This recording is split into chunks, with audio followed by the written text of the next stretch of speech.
भंडारा में बोगस दिव्यांगों के शासकीय नौकरी घोटाले में प्रशासन की निष्क्रियता कार्रवाई पर सवाल। भंडारा जिले में बोगस दिव्यांग प्रमाण पत्रों का बड़ा खेल उजागर हुआ है।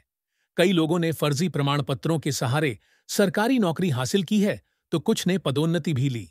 पालक मंत्री संजय सावकारे ने 1 महीने में जांच और दोषियों पर कार्रवाई का आश्वासन दिया था, लेकिन अब 1.5 महीने बीत जाने के बाद भी कोई ठोस कार्रवाई नहीं हुई है। जिले के राजस्व विभाग में 22 दिव्यांग कर्मचारी कार्यरत हैं, जिनमें से केवल 10 लोगों की ही जांच की गई। हैरानी की बात है कि इनमें से 5 लोग बोगस पाए गए हैं, वहीं बाकी 12 कर्मचारियों ने जांच के लिए अब तक हाजिरी ही नहीं दी। जिलाधिकारी इस मुद्दे पर कुछ भी बोलने को तैयार नहीं है, जिससे कई सवाल खड़े हो रहे हैं। यह शक भी जताया जा रहा है कि जो लोग जांच से बच रहे हैं, उनके पीछे कोई बड़ा खेल हो सकता है। बच्चू कडू ने आरोप लगाया कि यह समस्या केवल भंडारा जिले की नहीं है, बल्कि पूरे महाराष्ट्र में सरकारी सेवा में 350 से अधिक बोगस दिव्यांग कार्यरत हैं।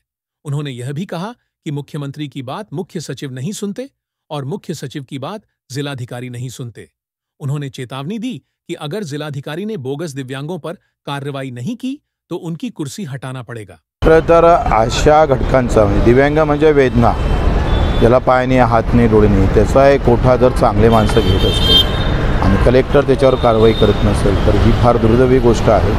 आम्ही कलेक्टरांना बोगस दिव्यांगांना काढून खरे दिव्यांग तिथं नोकरीत समाविष्ट करावे, त्याला 8 दिवस देऊ आणि 8 दिवसानंतर आमचा जिल्हा प्रमुख कलेक्टरच्या एकतर खुर्चीला काळं फासू नाही तर त्याच्या कार्यालयाला काळं फासू आणि निर्णय घेतला पाहिजे। भंडारापुरतं मर्यादित पुऱ्या महाराष्ट्रात आहे। मागं मीटिंगमध्ये 7 एप्रिलच्या मीटिंगमध्ये मुख्यमंत्र्यांना निर्देश दिले का 350 दिव्यांग आहे, आम्ही लिस्ट दिली आणि मुख्य सचिवाला सांगितलं का याच्यावर कारवाई करण्याचे आदेश द्या, प्रत्येक कलेक्टरला तपासायला लावा। काही झालं नाही। मुख्यमंत्र्याचं मुख्य सचिव ऐकत नाही आणि मुख्य सचिवाचं कलेक्टर ऐकत नाही। दबदबा संपलेला आहे, राहिलं काय शिल्लक? तुम्ही या संदर्भात आवाज उठवला? आता अधिक पुन्हा मीटिंग आहे एक, त्याच्यात पाहू मीटिंग।